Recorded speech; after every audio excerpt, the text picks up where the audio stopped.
I create a variety of objects, including various leather jewelry, bracelets and such, and also little crafts like staffs and copper creations. It started in 7th grade when my dad introduced me to leatherworking.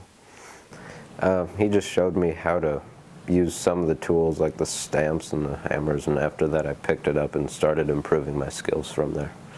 This box contains all of the leather that I use to craft my crafts.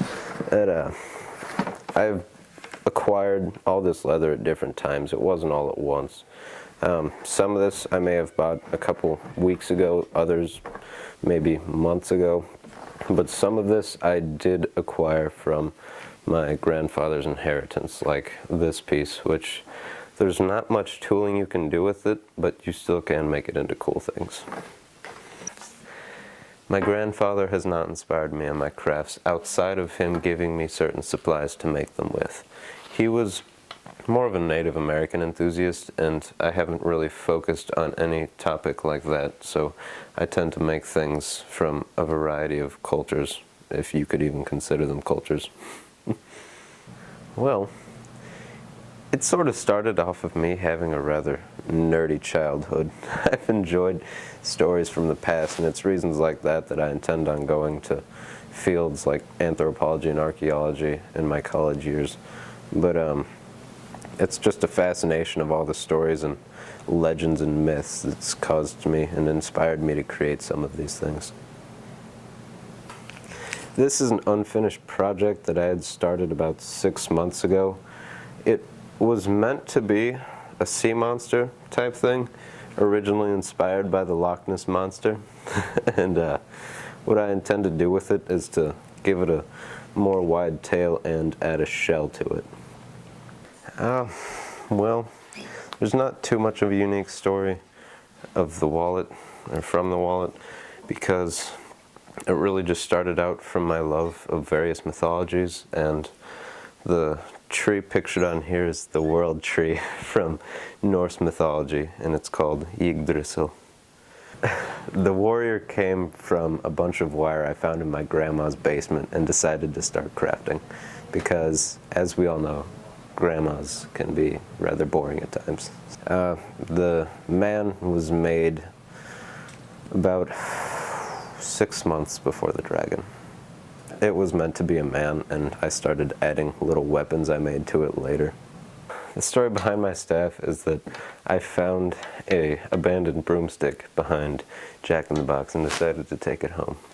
Well, after numerous whittling sessions and burning sessions, I gave it this ornamental look, and there was really no reason behind it other than just wanting to do something in my spare time. And after about 3 months of searching, I found a suitable piece to accent the rest of the staff to give it that finished look. These bracelets definitely aren't the best ones I've ever made. However, they do have certain symbolic meanings. The black one was the first bracelet I had ever made in 7th grade, and this one I made in 8th grade and have been adding these metal pieces since, because I'll find them here and there. I haven't made too many other notable creations simply due to lack of time and motivation. But another thing I did make was a belt last year that has writing on it that is in Latin, I believe, and the Latin translation to English would be wisdom and logic, simply because those are two qualities I feel are most important in someone. Well, yeah, that's basically what I want to do with my life. I mean, with going into anthropology and archaeology, it would allow me to go travel the world and learn new things about different cultures and what they believed in. I mean, it doesn't fascinate many other people, but that's not so much true with me. I would definitely love to be able to pass down my creations and just techniques on how to work some of these things to various generations. Maybe even kids I don't even know, like go to Africa or something. It's like, hey, there's how to leatherwork. Well, I don't really intend on selling them in any gallery auctions. However, I might sell them in some other point in my life, simply because I wouldn't have any more need to have them. Not that I have now, it's just that I feel that they look pretty cool. So it's nice having them down here when people come down and just look at all my creations. Gives me something to brag about.